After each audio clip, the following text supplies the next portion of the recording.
Assalamualaikum warahmatullahi wabarakatuh. Hai Sobat IPB, kembali lagi di IPB Podcast bersama saya Zara Zahira. Sobat IPB, gimana kabarnya? Semoga kita semua sehat selalu ya. Nah, seperti kita ketahui bersama bahwa IPB University dan juga dunia kesehatan ini memiliki relasi yang amat erat. Ini dibuktikan dan terlihat dari riset-riset juga inovasi yang telah dilakukan dari peneliti maupun inovator IPB University. Dan ini juga tentunya bertujuan untuk meningkatkan kesehatan masyarakat. Apalagi di era pandemi seperti ini, inovasi dan juga riset dari inovator ini terus dikembangkan secara aktif. Dan ini membuktikan bahwa IPB University bukan pemain baru dalam dunia biomedis dan juga dunia kesehatan. Lantas apa sih yang akan dilakukan oleh IPB University untuk meneguhkan posisinya dalam dunia kesehatan? Dan langsung akan kita bahas bersama Rektor IPB University, Profesor Arif Satria. Pak Rektor, ini dari kabar-kabar, dari isu-isu yang saya dengar, katanya IPB University akan membuka fakultas kedokteran. Nah, ini betul nggak sih Prof kira-kira kabarnya? Ini ceritanya Aduh. bahwa ini proses panjang Oke. yang sudah direncanakan sejak awal 2000-an. Jadi memang fakultas kedokteran ini adalah merupakan bagian dari interest ya, ataupun minat yang saat ini sangat berhimpitan ya dengan dunia agromaritim. Kita bicara pertanian, agromaritim tidak hanya bicara pangan, tidak hanya bicara energi, tidak hanya bicara material, biomaterial, tapi kita juga harus bicara tentang kesehatan. Karena kita tahu bahwa dunia kesehatan kita ini saat ini didominasi oleh impor obat-obatan. Padahal kita memiliki keanekaragaman hayati yang luar biasa. Di hutan, di darat, di laut, yang menjadi modal bagi kita untuk mengembangkan kedaulatan di bidang kesehatan. Jadi sebenarnya kesehatan kita tuh sangat-sangat modal untuk kita untuk membangun kemandirian dan kedaulatan dalam bidang kesehatan itu sangat luar biasa. Dan sektor agromaritim sektor yang menurut saya sangat potensial untuk bisa mensupport dunia kesehatan. Sekarang sudah tren ya obat herbal dan juga obat-obatan di berbagai tempat untuk kesehatan semua berasal dari laut, berasal dari tanaman-tanaman, tumbuh-tumbuhan yang memang luar biasa, sangat efektif untuk menunjang kesehatan kita. Nah, itu satu ya, bahwa dunia agromaritim sekali lagi sangat dekat dengan kesehatan. Bukan hanya soal pangan. Jadi pangan tetap harus.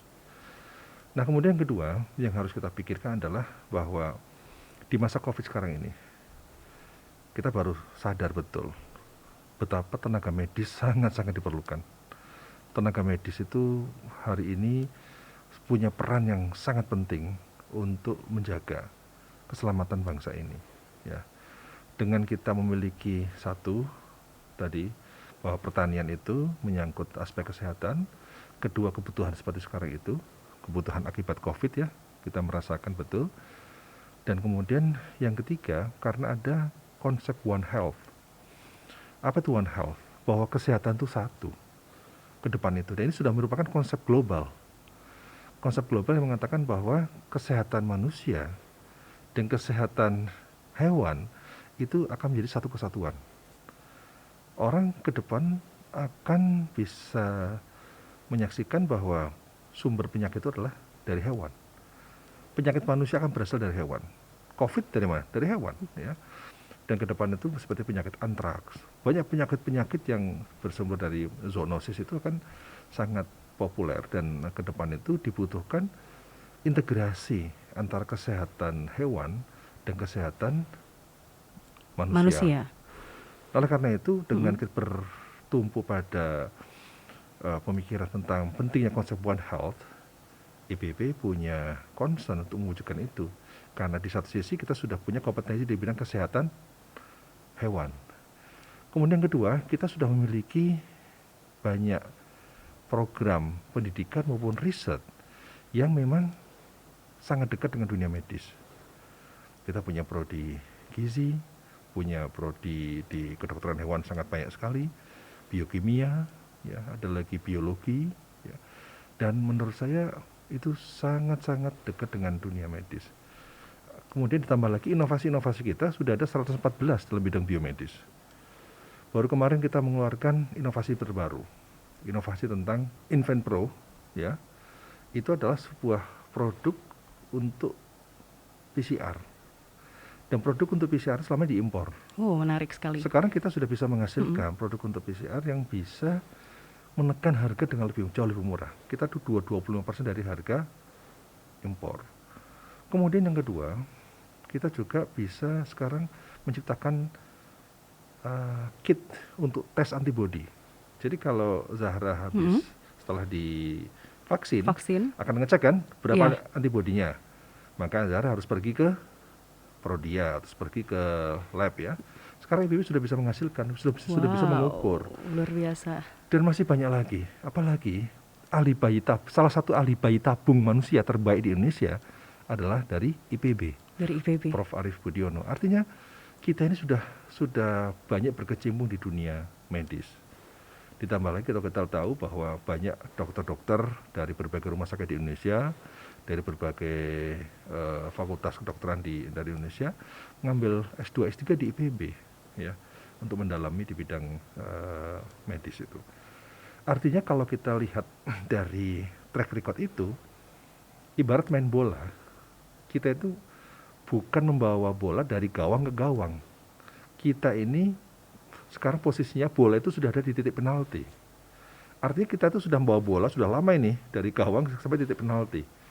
Sekarang tinggal golkan aja kan. Ditendang aja Pak. Tendang aja gol. Artinya apa? Artinya modal sudah ada. Iya betul. Kemudian ditambah lagi dengan kebutuhan juga sangat mendesak. Kemudian yang keempat, ini semakin mengukuhkan peran IPB yang selama ini ada di dunia medis untuk semakin sah bahwa kita memang benar-benar masuk di dunia kesehatan. Kita punya biofarmaka yang menghasilkan banyak sekali obat-obat herbal. Dan kita punya sejumlah fakultas yang memproduksi hal yang sama. Ya. Jadi kompetensi itu menurut saya kompetensi yang sangat relevan. Dan itu akan menjadi kekuatan kita ketika kita mengembangkan fakultas kedokteran. Iya, jadi sebetulnya dalam artinya Prof, IPB ini sudah punya banyak latar belakang, jadi si fakultas kedokteran ini seperti menjahit menjadi benang dari semuanya menjadi satu keutuhan dan tinggal ditendang aja gitu ya Prof. Oh iya, dan kita memiliki track record di hewan sudah sangat bagus ya. Dan kemudian dengan berpikir bahwa kesehatan itu satu, one health, maka ya mau nggak mau untuk meningkatkan komitmen kita pada pengembangan keilmuan di bidang medis ini ya kita akan mengembangkan fakultas kedokteran. Oke, saya setuju banget sih Prof. Nah ini juga yang menjadi pertanyaan bagi Sobat IPB semua. Kira-kira Prof, gambaran kedepannya keunggulan dari fakultas kedokteran IPB ini seperti apa sih Prof? Ciri khasnya yang berbeda mungkin dari fakultas kedokteran universitas lainnya itu seperti apa Prof? Ya kita agromaritim base ya, kan biomedicine itu penting. Selama ini mungkin beberapa fakultas kedokteran sudah ada yang namanya agromedicine ya. Kita akan melengkapi dengan agromaritim biomedicine. Jadi fokus pada pendekatan baru itu menjadi penting. Yang paling penting apa? Paling penting tadi melakukan pendidikan, kemudian yang kedua adalah melakukan kegiatan riset yang cukup kuat di bidang medis, dan apalagi kita sekarang sudah menghasilkan juga stem cell anti aging. Jadi kalau Zahra nanti ingin awet muda, itu pakai hasil inovasinya IPB. Prof juga nanti pakai ya? Oh, iya. Jadi itu sudah ada. Inovasi sangat banyak sekali. Nah sekarang tinggal sekali lagi nendang bola itu sudah ada di titik penalti. Jadi ini bukan proses dari nol. Kemudian orang nanya kan, loh IPB kan biasanya selama ini pangan. Iya. Terus tanggung jawab IPB pada pertanyaan apa? Loh IPB alhamdulillah kan tugas perguruan tinggi salah satunya adalah satu lulusan unggul, dua adalah inovasi. Inovasi kita dalam bidang pangan itu luar biasa banyak. Ada IPB 3S, ada IPB 4S, ada IPB 9G untuk di padi koko, ada kedelai, ada bawang. Sekira sudah sangat-sangat banyak. Jadi tugas kita sebagai perguruan tinggi untuk menghasilkan komoditi unggul, menghasilkan varietas unggul, menghasilkan teknik budidaya yang unggul, itu sudah sangat banyak. Nah ini kan bukan tugas kita semuanya kalau harus menyelesaikan masalah Indonesia, ya. Ini tugas bersama-sama, bukan hanya tugas IPB untuk agar inovasi itu dimanfaatkan. Nah sekarang kita hilirisasi juga paling bagus, ya. Artinya bukan berarti bahwa kita masuk dalam dunia kesehatan kemudian pangan diabaikan. Jadi tugas utama kita yang selama ini dianggap oleh orang lain bahwa kita itu soal pangan, alhamdulillah pangan kita sudah sangat-sangat maju, ya teknologinya itu, inovasinya tinggal dikembangkan secara lebih masif ke masyarakat. Nah, kemudian kita pengembangan keilmuan itu nggak bisa ditahan. Yep. Tadi kan konsep One Health tadi, keilmuan itu kan kita bicara soal pertanian untuk pangan, pertanian untuk energi, pertanian untuk kesehatan, itu sesuatu yang menjadi keniscayaan. Ibarat Anda itu apa ya? Ada kertas, ada minyak, ada minyak. Kertas itu kan kemudian minyaknya merembes kan? Iya. Atau dikasih air.